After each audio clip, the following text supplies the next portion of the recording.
Selamat pagi sahabat Drunska, bagaimana kabarnya hari ini? Hana kembali menyapa sahabat Drunska dalam program Bincang-Bincang sama Doi edisi 29 Mei 2021. Pagi hari ini Hana sudah bersama dengan Dr. Handoko Tejo Utomo, spesialis penyakit dalam. Selamat pagi Dr. Handoko, apa kabar? Selamat pagi, apa kabar lagi? Ya, kita live bareng lagi ya Dok ya. Iya. Setelah kemarin kita bahas tentang hemofilia, terakhir Baik. kita bareng. Nah, pada edisi kali ini kita akan berbincang mengenai melihat indahnya masa senja. Edukasi hari ini bisa menjadi panduan opa oma sahabat Drunska semua untuk stay fit and fabulous di usia lanjut. Kebetulan hari ini juga bertepatan dengan Hari Lansia Nasional, Ya, Dok. betul, Mbak. Nah, bagi sahabat Drunska yang ingin bergabung, ngobrol, dan bertanya, yuk kayak biasanya sampaikan melalui kolom komentar. Akan ada giveaway juga dari Rumah Sakit Dr. Un Kandang Sapi Solo bagi pemirsa yang beruntung. Mungkin kita langsung ke tema aja ya Dok ya, melihat indahnya masa senja. Iya, betul, Mbak Jadi Nana. secara umum masa senja itu kayak kita mengenal usia senja itu sebagai istilah untuk seseorang yang sudah berusia lanjut atau lansia gitu ya Dok ya. Seseorang itu bisa dikatakan lansia itu kalau sudah masuk usia berapa Dok? Nah, baik, terima kasih atas waktunya. Terima kasih kembali pada sahabat Drunska untuk bisa menyapa kembali ya ini.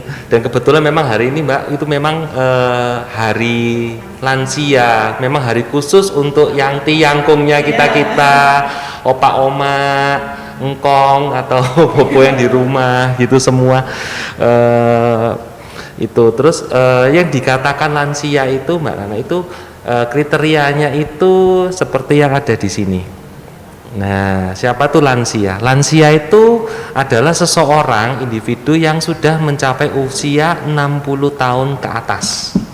Nah, itu ya dikatakan lansia. Seperti itu. Gimana, mau tanya apa? Mau lanjut? Oke.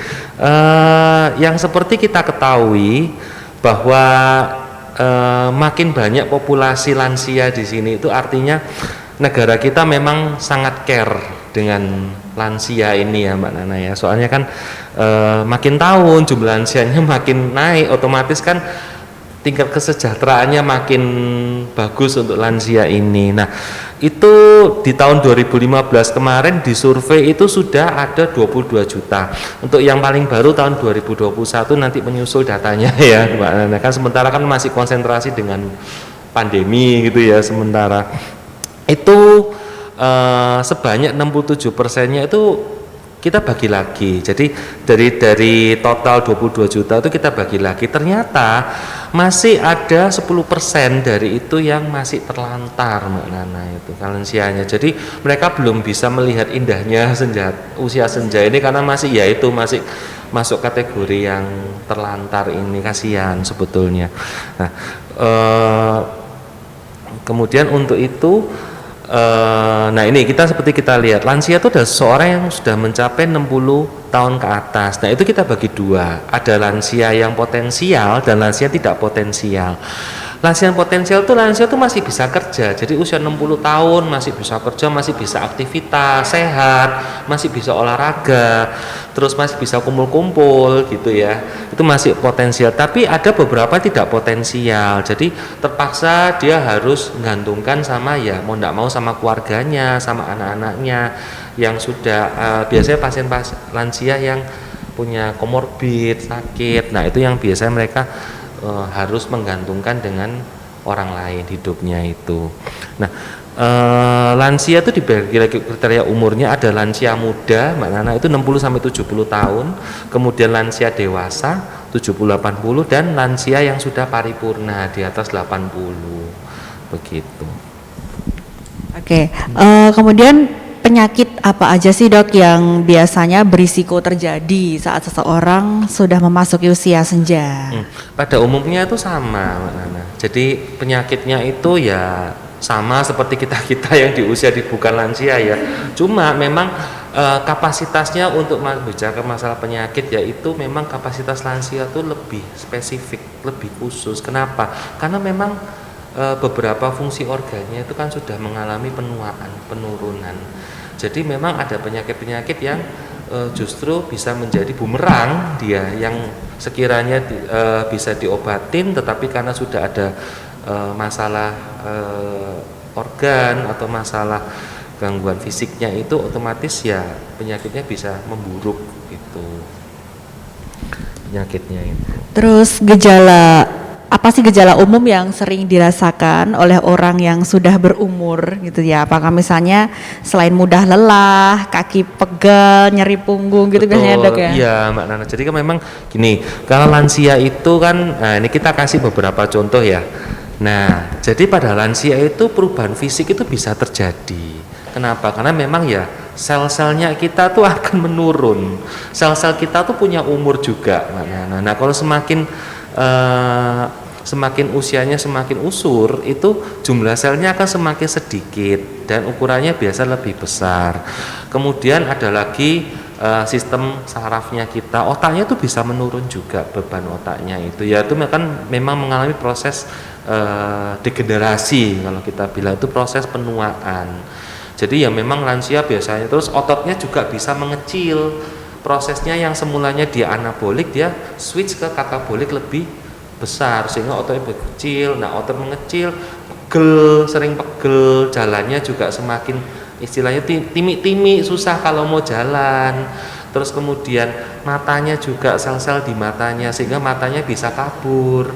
Gigi, nah giginya itu kan juga rontok juga kan ya Mbak Nana ya. Otomatis asupan nutrisinya juga bisa potensi menurun. Rambutnya mulai memutih. Terus kemudian gampang lupa, memorinya itu pelupa. Itu kan yang organ-organ utamanya seperti itu, dan contoh-contoh yang lain masih banyak. Kalau orang yang sudah sepuh gitu ya dok ya, itu kan identiknya dengan pikun. Betul. Itu faktor pendorongnya bisa pikun itu dari mana sih dok? Oke, pikun itu macam-macam Mbak Nana penyebabnya. Kan memang kan seperti yang kita tadi jelaskan kan memang berat otak itu akan menurun.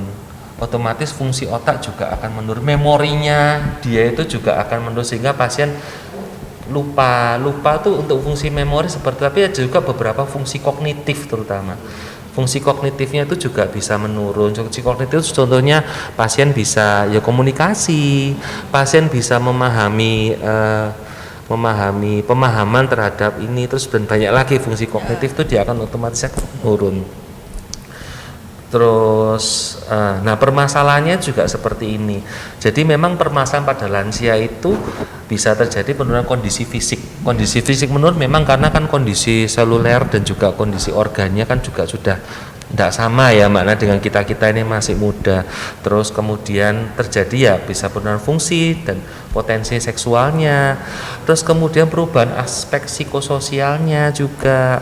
Terus kemudian perubahan berkaitan dengan pekerjaan yang dulu misalnya beberapa perusahaan ada batasi ya masa usia pensiun harus berapa tahun. Nah itu dia dulunya bekerja aktif tiba-tiba tidak bekerja. Nah itu kan bisa merubah perilaku juga orangnya. Terus kemudian peran sosialnya dalam masyarakat itu terjadi perubahan. Misalnya dia dulu kepala ketua RT, ketua RW, tapi kalau sudah sepuh ya diganti sudah yang itu otomatis kan ya perubahan status sosialnya juga bisa berubah gitu. Permasalahan lansia itu yang pertama itu penurunan kondisi fisik gitu ya, tapi kadang ada kita ketemu gitu ada opa-opa atau oma-oma meskipun usianya sudah 70-an tahun gitu tapi masih energik jalan itu juga masih nyek-nyek gitu ya dok ya. Ada tips-tipsnya nah juga, tipsnya itu. gimana dok biar Tipsnya kita yang masih muda ini betul. bisa apply dari sekarang lagi. Bisa apply betul. Nah itu memang nah ini tips-tipsnya tuh untuk meningkatkan kesehatan lansia. Jadi memang kan karena turun fungsi organ otomatis kan dia kan ya lemas, nggak suka. Nah itu caranya tuh sebetulnya simple. Paling nggak pasiennya itu atau lansianya itu disuruh paling nggak ya kita jemur pagi-pagi, diajak jalan bareng, jalan aja pagi-pagi jalan bareng terus jemur. Terus kemudian kalau dia suka berkebun atau suka misalnya kan kalau di ada suka kumpul, tapi kalau kumpul-kumpul jangan dulu ya semenjak pandemi ya gitu ya.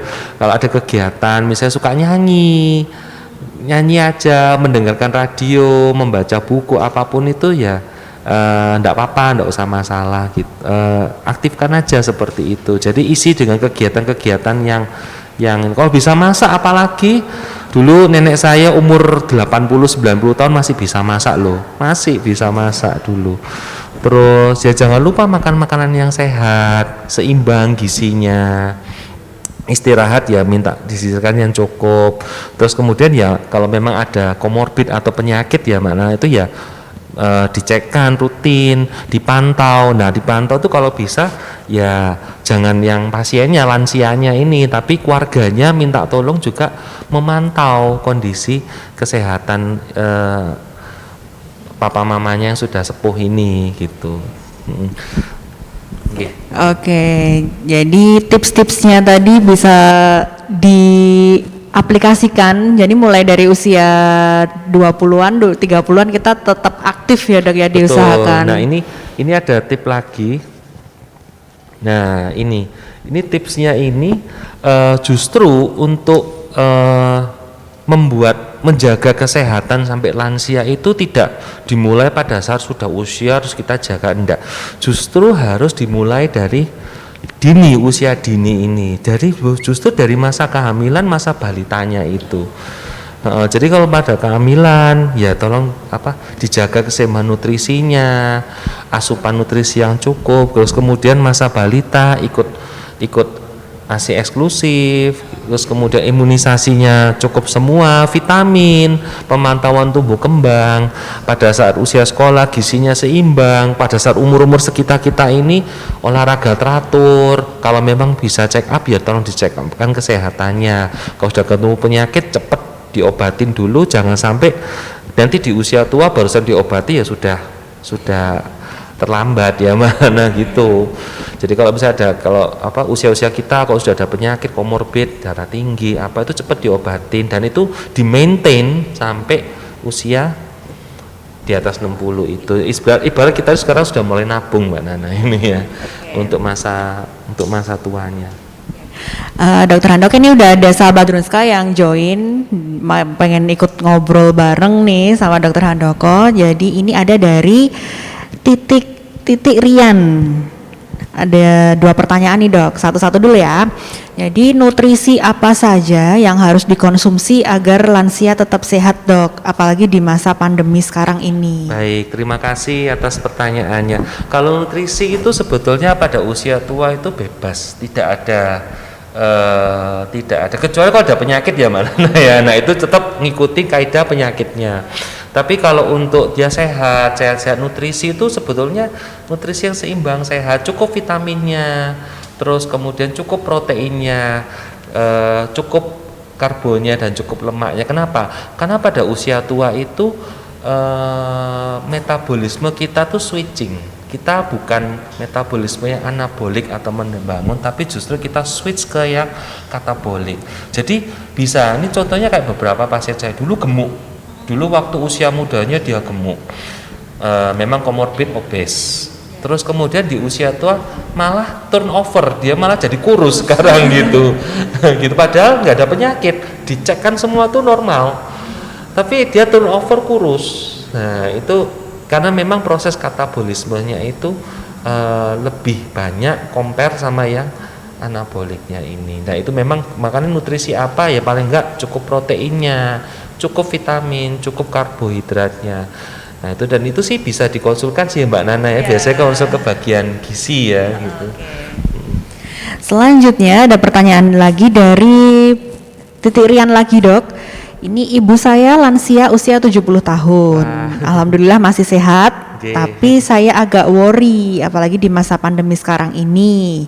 Ada tips agar imunnya tetap kuat Dok? Wah bagus, terima kasih Mbak Riri. Kalau tips-tipsnya untuk usia tua, terutama vitamin untuk bisa mempertahankan dari penyakit itu vitamin terutama dijaga.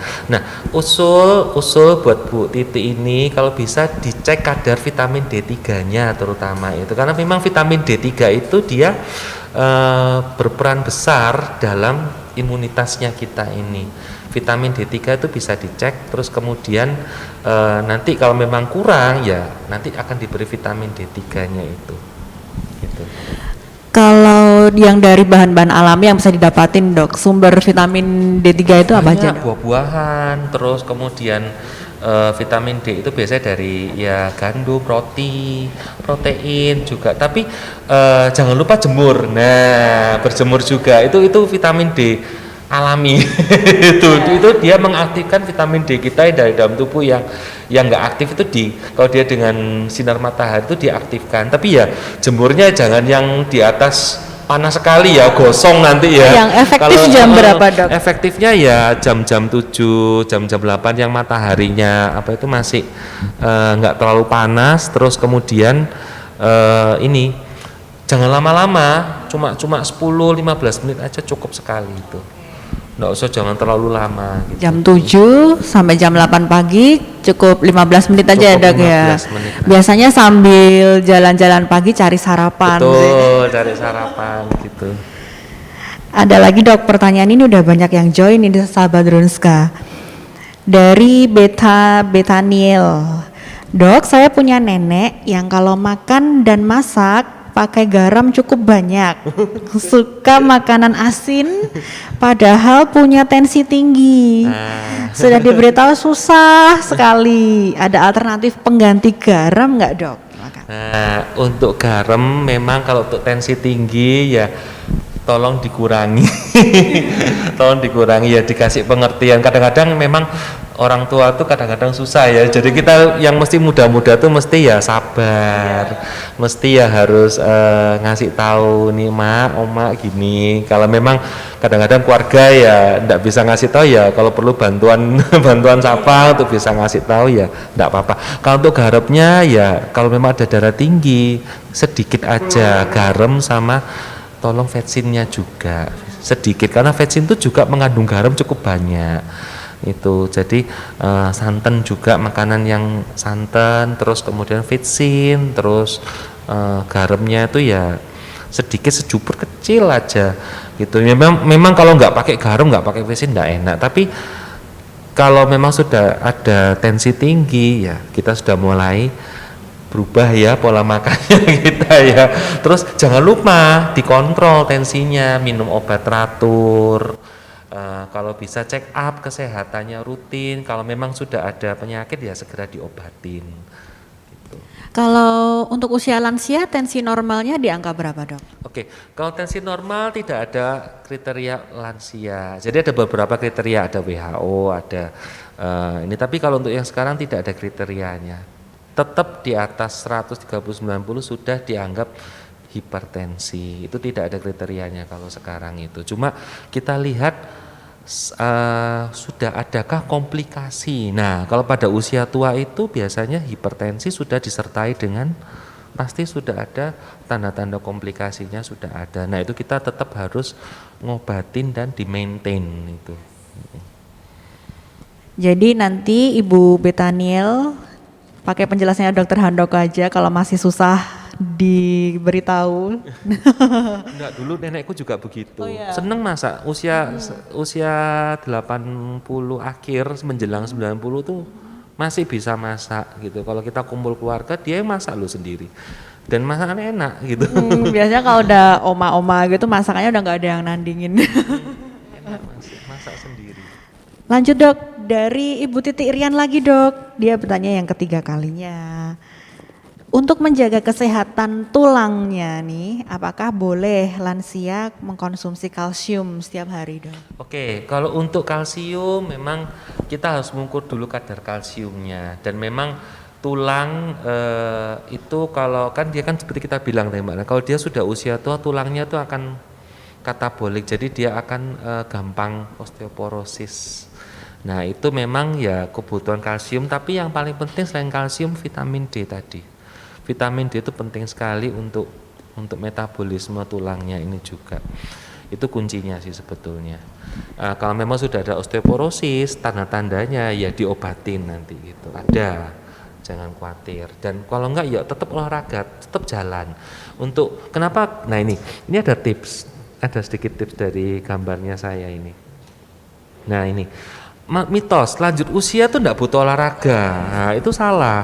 Faktanya tuh dia tetap harus olahraga. Nah, itu kenapa? Karena aktivitas itu untuk mencegah depresi dan ini lihat tulang kropos itu. Jadi tetap dia harus tetap aktivitas jalan paling enggak itu untuk prevent tulang kroposnya tadi. Gitu. Kan kita sering lihat tuh ya Dok ya, di iklan-iklan itu ada kayak susu gitu brandingnya untuk lansia gitu, Betul, untuk menunjang performa lansia kayak gitu memang perlu kita konsumsi gitu atau Nggak gimana Dok? apa-apa, itu sebagai makanan tambahan. Kan memang kan nutrisinya di usia tua itu seperti tadi gizinya tuh otomatis dia switch ke katabolisme, dia butuh energi, butuh nutrisi agak banyak. Jadi memang susu itu juga diperlukan. Tetapi susu bukan berarti dengan minum susu itu tulang tidak kropos, enggak loh ya. Jadi tetap kropos itu tetap ongoing. Nah, cuma susu itu hanya maintain untuk sebagai tambahan menjaga prevent ya jangan sampai ini ongoingnya makin parah. Nah, seperti itu. Gitu. Oke, sahabat Drunska yang mau join ngobrol sama Dr. Handoko seputar melihat indahnya masa senja langsung komentar ya. Ini ada dari Hartini Sofian Dok.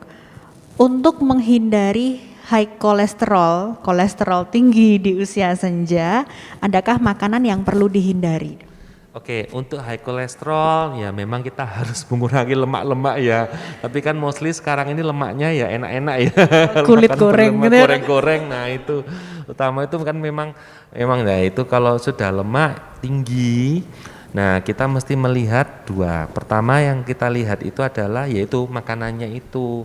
Kalau yang tinggi lemak sekali Mbak Nana, nah itu kalau bisa ya mohon dikurangi untuk mengurangi itu. Terus kalau memang lemaknya tinggi sekali dan sudah ada tanda-tanda komplikasi pembuluh darah atau komplikasi vaskuler, itu yang kita harus obatin, harus dengan minum obat gitu. Ada pertanyaan lagi selanjutnya dari Wanti 0411. Izin bertanya Dok, ini ada 2 pertanyaan nih Dok. 1, apakah boleh konsumsi empon-empon dalam jangka panjang terutama pada lansia yang menderita DM dan hipertensi? Ngapunten, saya ini orang Jawa Timur. Saya barusan tahu empon-empon tuh di Solo ini. Itu baru tahu. Saya ini orang Jawa Timur soalnya. Nah, di Jawa Timur nggak ada empon-empon itu. Nah, untuk empon-empon itu kita pertama harus tahu kalorinya itu berapa, Mbak Nana. Jadi kita kalau orang sakit diabetes itu untuk nutrisinya kita harus tahu kebutuhan kalorinya sehari berapa dan jangan sampai lebih dari kalorinya itu. Kalau memang kalorinya itu berlebih ya akan resiko gula darah akan meningkat. Nah, itu biasanya konsul saya biasanya kalau sama orang gizi saya mesti harus konsul ke bagian gizi, tanya sama orang gizi ini kalorinya butuhnya berapa satu hari. Kalau bisa makanannya ya secukupnya sesuai dengan kebutuhan kalorinya itu. Kalau lebih dari itu ya akan berisiko gula darah meningkat, hipertensi yang makin tinggi, kolesterolnya juga makin tinggi. Nah, seperti itu. Nah, kita harus tahu kebutuhan satu harinya itu berapa. Itu nanti bisa dihitung dari sini kan ada ya Mbak Nana ya, bagian gizi itu bisa kan menghitungkan seperti itu. Ada layanan konsultasi dengan ahli gizi juga di rumah sakit. Jadi untuk konsumsi empon-empon selama komposisinya itu sesuai dengan kebutuhan nutrisinya aman ya Dok ya? Aman sebetulnya. Tapi kalau dia sudah over ya mungkin empon-emponnya 1 bulan sekali aja ya, jangan tiap hari ya gitu, tombo pengen istilahnya. Kemudian masih dari Ibu Wanti, ini melanjutkan pertanyaan yang tadi. Bagaimana memotivasi atau cara memberikan mobilisasi pada lansia yang bed rest dan sudah tidak bisa beraktivitas? Baik, terima kasih, pertanyaan bagus sekali ini. Jadi ada beberapa lansia yang tadi itu memang dia ada sakit berat sehingga dia bed rest, tidak bisa tidak bisa digerakkan, apalagi yang pasien-pasien yang sakitnya berat sampai dia bed rest jangka panjang, otomatis itu otot-otot kakinya terutama ya Mbak Nana, itu yang otot-otot penyangganya itu kan dia kan mengalami pengecilan sehingga dia untuk duduk pun tidak kuat. Nah sebetulnya itu untuk itu kita harus fisioterapi memangnya. Jadi fisioterapi dari semenjak dia dirawat di rumah sakit tuh kita sudah harus fisioterapi rutin, dan untuk pemulihan sampai di rumahnya pun tetap harus fisioterapi. Nah itu biasanya kita bisa home care ya Mbak Nana ya, home care, panggil ke rumah, kita fisioterapi di rumah dan rutin. Itu ada programnya, nggak bisa langsung jadi gitu, enggak, itu diprogram pelan-pelan, niscaya bisa jalan kembali kalau memang programnya itu dirutinin seperti itu. Itu yang pertama.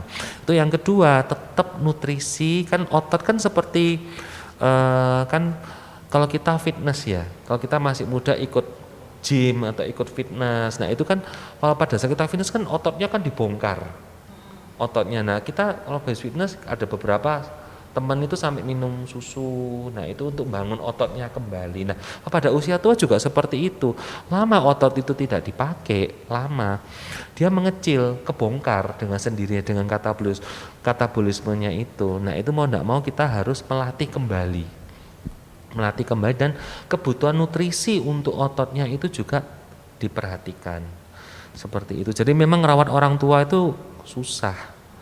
Saya pribadi itu bilang tuh nggak gampang, susah, dan membutuhkan super kesabaran bagi yang kita masih muda ini gitu.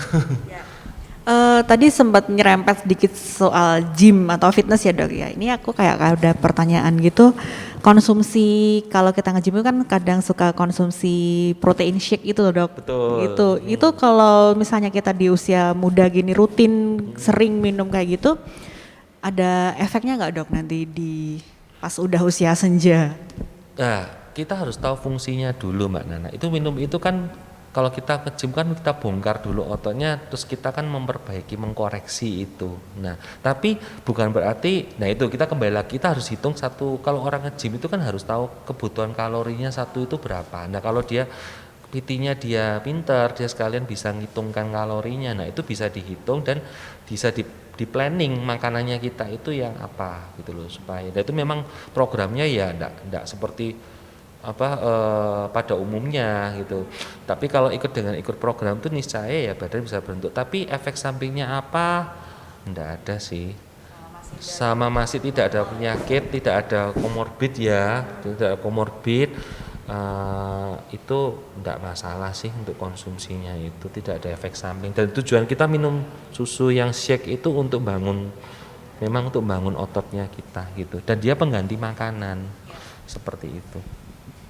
Oke, kita menyapa dari sahabat Drunska lagi dok, ada dari Nisha PRTW.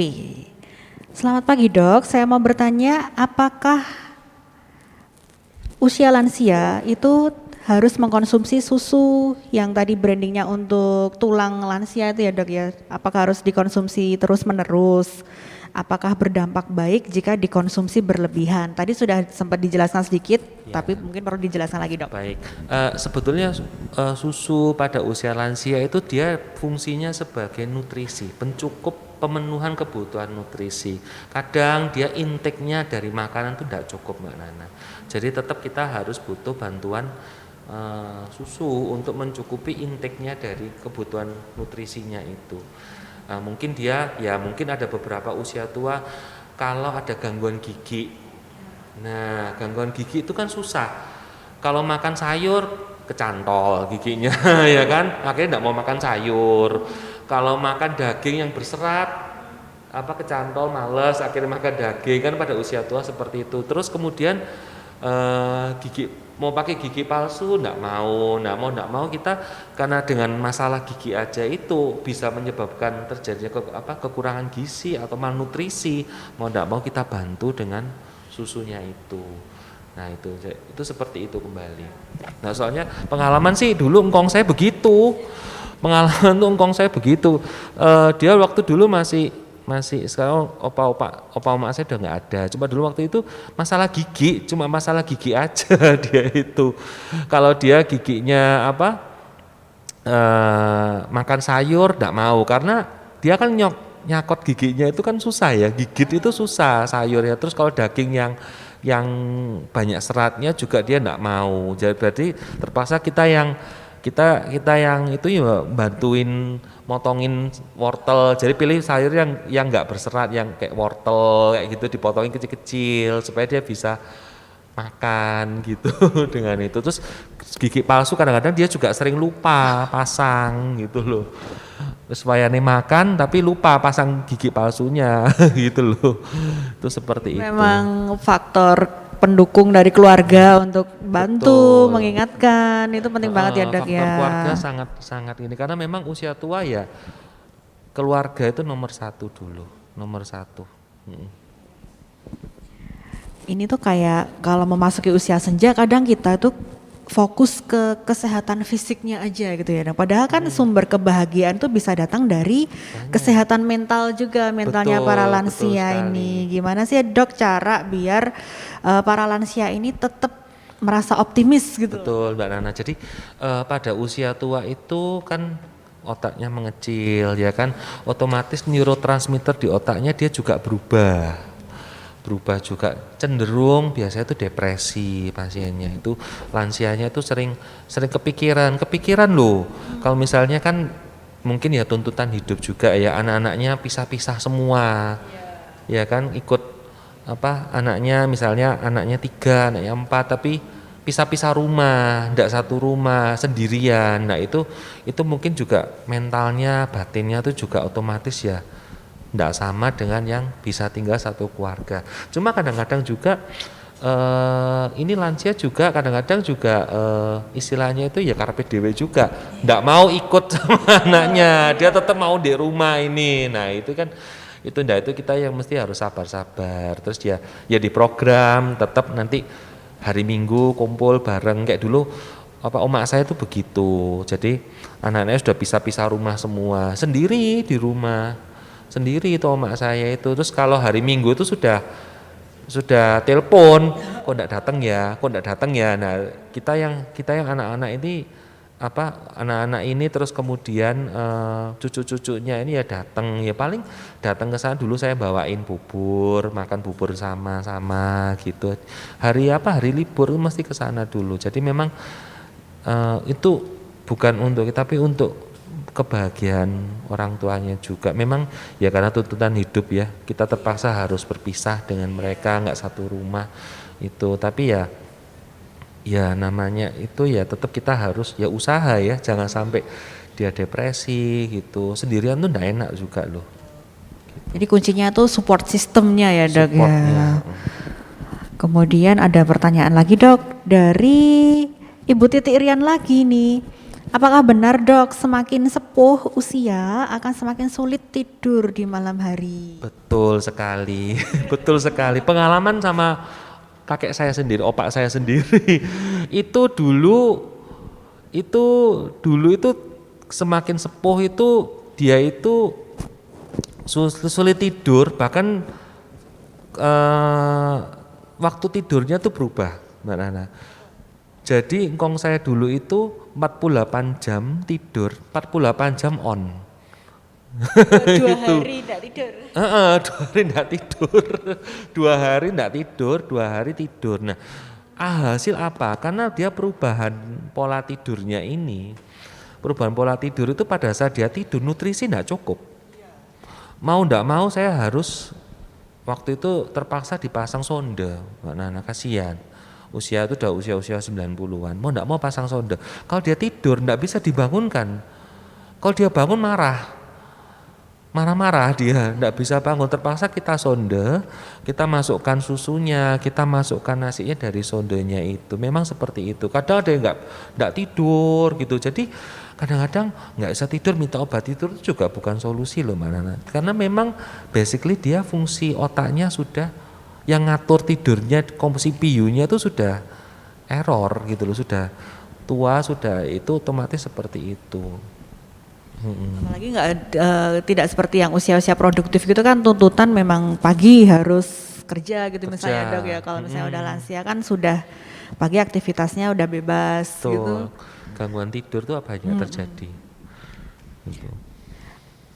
Kemudian ada lagi dari Nisha, ini nyangkutnya ke alergi imunologi dok. Jadi ini alergi imunologi itu bisa disembuhkan nggak sih dok? Dan apakah penyakit itu bisa menular terutama ke lansia gitu juga Oh dok? baik. Kalau alergi imunologi itu memang gangguan alergi memang dari sistem imunnya kita sendiri. Kalau menular tidak, jelas tidak. Cuma dilihat kalau memang dia faktor alergi itu tidak mungkin muncul di usia yang tua. Jadi mesti ada basicnya dari usia masih dini. Nah, itu masih dini seperti itu ya. Kecuali autoimun. Kalau autoimun dia bisa muncul di usia yang tua gitu. Tapi jarang, ada beberapa penyakit memang ya bisa muncul di usia tua. Tapi kalau alergi dia selalu muncul di usia muda dulu. Basic alerginya selalu ada gitu.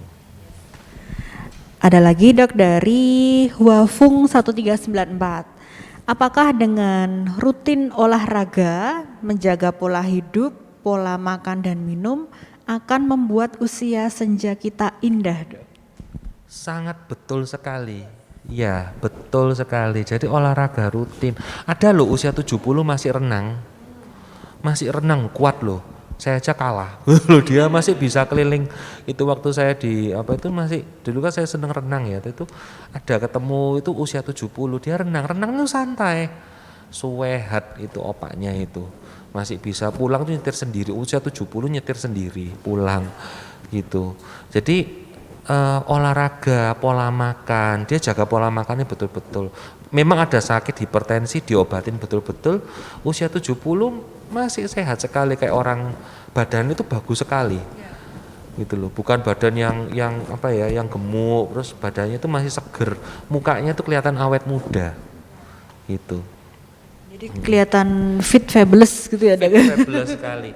Ada ini saya usia 80 tahun masih naik pesawat sendiri. Ada saudara saya usia 80 tahun masih naik pesawat, dulu belum pandemi ya Mbak Nana ya, itu dari dari Hong Kong ke Surabaya naik pesawat sendiri. Masih bisa. Nggak pakai kursi roda, jalan sendiri, ngerek koper sendiri. Usia 80 tahun. 80 tahun itu kayak life goal banget. Waduh, fit, muka itu masih, rambut itu masih hitam. 80 tahun padahal. 80 tahun itu rambutnya masih hitam. Nah buat opa-opa sahabat Drunska semua yang memang pengen banget hidup sehat gitu, jadi Rumah Sakit Dr. Un Kandang Sapi Solo ini menyediakan layanan yang mendukung opa-oma sahabat Drunska semua untuk tetap menjaga kesehatan. Mulai dari tadi sudah dibilang Dokter Handoko, kunjungan tenaga kesehatan ke rumah atau home care itu ada, fisioterapi juga ada, kemudian untuk nutrisi gizinya itu ada layanan catering cafe diet. Lalu untuk pemeriksaan tulang, saraf, dan organ dalam itu rumah sakit memiliki layanan MRI dan CT scan. Juga ada pemeriksaan medical check up. Ini penting ya dok ya buat lansia. Check up itu sangat penting sekali. Itu kita Ya, harus tahu. bisa disesuaikan juga dengan kebutuhan opa oma. Jadi melalui medical check up ini opa oma bisa mendeteksi kondisi kesehatan organ-organ tertentu secara mendalam, misalnya buat jantung, hati, atau ginjal gitu ya dok ya. Jadi kayak organ dalam gitu, semakin kita usianya lanjut gitu kan semakin perlu diperhatikan juga ya dok ya. Kemudian saya mau ada pertanyaan lagi nih dok. Jadi di masa pandemi ini yang tidak segera usai, ruang gerak lansia itu kan semakin terbatas. Biasanya oma-oma itu hiburannya kan jalan-jalan di pagi hari, menyapa tetangga, terus kumpul-kumpul arisan gitu kan. Terus kadang suka karaoke juga di mall gitu. Sekarang kan perlu mesti dikurangi juga ya dok, bahkan dihindari. Gimana sih supaya lansia ini bisa tetap happy, karena kan udah jalan-jalan ketemu tetangga, ketemu teman-temannya gitu, bisa mereka stay happy. Sekarang udah nggak bisa lagi untuk handphone, video call juga masih ada keterbatasan gitu. Nah itu pertanyaan pertama gini, itu lansianya hidup sendiri atau enggak? Nah kalau dia hidup bersama. Nah contohnya saya papa mama saya sendiri. Papa mamaku tuh 70, hampir 70. Dulu handphone susah, angel. Tapi setelah saya ajarin, ternyata malah keranjingan, keranjingan Mbak Nana. Dulu itu WA enggak bisa, ini enggak bisa, itu enggak bisa. Terus saya ajarin coba WA, belajar, diajarin, akhirnya bisa, malah keranjingan. Nah sekarang dulu tuh mereka itu ikut klub, semacam klub nyanyi. Nah klub nyanyi, jadi penyanyi. Nah sekarang itu via WA, cuma video call nyanyi aja gitu, ketemu sama yang opa-oma yang lain gitu loh. Tinggal nyanyi di video call. Nah itu bisa tuh, jadi nggak perlu harus kontak fisik ketemu, ndak, via video call aja. Zaman sekarang kan sudah canggih video call. Dulu ndak bisa komputer, kita diajarin pelan-pelan, ya memang harus pelan-pelan ngajarinnya. Pitet ini gitu, pitet ini. Akhirnya bisa sendiri, malah keranjingan gitu loh sekarang. Terus ya kayak sekarang yang modern ya pakai M-banking. M-banking dulu enggak bisa, tetap harus ke banknya. Sekarang dengan mau enggak mau ya harus belajar M-banking, baru ketagihan bisa sekarang. Jadi kita yang muda-muda ini yang harus dengan sabar ngajari. Mereka ini motivasi. Nah, dan juga pada yang tua ini ya juga jangan istilahnya gini, aku lebih tua daripada kamu kok, aku lebih mengerti, tidak seperti itu. Kita harus tahu, yang usia tua tuh harus tahu juga limitasinya, keterbatasan saya itu apa. Dan tidak usah gengsi. Kadang-kadang orang tua tuh gengsi sekali loh ya, gengsi sekali dia itu, gengsi sekali. Jangan, kalau sudah tahu keterbatasannya apa, boleh di-sharekan ke yang lebih muda, ke anak-anaknya, tolong di-sharekan itu. Karena memang kan usia tua ya, fisik kan sudah menurun ya. Jadi tolong gengsinya itu diturunin, diturunkan, maksudnya dikurangi, terus mesti legowo, terus ya harus ngomong ke anak-anaknya, ngomong masalahnya apa begitu, enggak apa-apa. Gitu. Oke, ini mungkin pertanyaan yang terakhir Dok, karena waktunya udah mepet banget nih. Jadi seputar medical check up nih, medical check up yang dianjurkan untuk usia lanjut ini apa aja Dok? Baik, jadi kalau pada medical check up itu kita bagi dua, lansia yang sehat dan lansia yang ada penyakit. Nah kita harus tahu ya, kalau memang lansia yang sehat tidak ada sakit, paling enggak setahun sekali ya kita check up lah ya. Ibarat begini, mobil aja kita check upin di bengkel, ya kan, ada check up berkalanya, ya kan, sesuai dengan jadwalnya. Lah mbok ya, yang kita punya badan ya kita juga mesti check up. Check up tuh simpel-simpel aja, paling enggak ya fungsi ginjalnya bagaimana, fungsi hatinya, darahnya bagaimana, tensi, fungsi metaboliknya bagaimana, fungsi metabolik itu seperti itu. Terus kemudian untuk yang berpenyakit disesuaikan dengan komorbidnya ini. Kalau memang dia ada masalah ginjal ya paling enggak kita check up-nya, dan itu tergantung itu bisa dikonsulkan ke dokter. Itu kapan kita harus check up, kapan kita harus itu. Nah kebetulan di Rumah Sakit Dr. Un Kandang Sapi Solo ini juga ada berbagai macam paket medical check up Dok. Buat lansia sehat yang mau screening keseluruhan gitu, mulai dari jantung, hati, ginjal itu ada, yang khusus buat ginjal ada, khusus jantung ada, liver ada, komplit pokoknya. Jadi sahabat Drunska yang pengen nganter opa-omanya, kadang kan aku tuh pengen check up loh gitu, bisa diantar ke Rumah Sakit Dr. Un Kandang Sapi Solo. Apalagi Drunska tetap aman karena kan kita menerapkan protokol kesehatan yang benar-benar ketat di rumah sakit ini.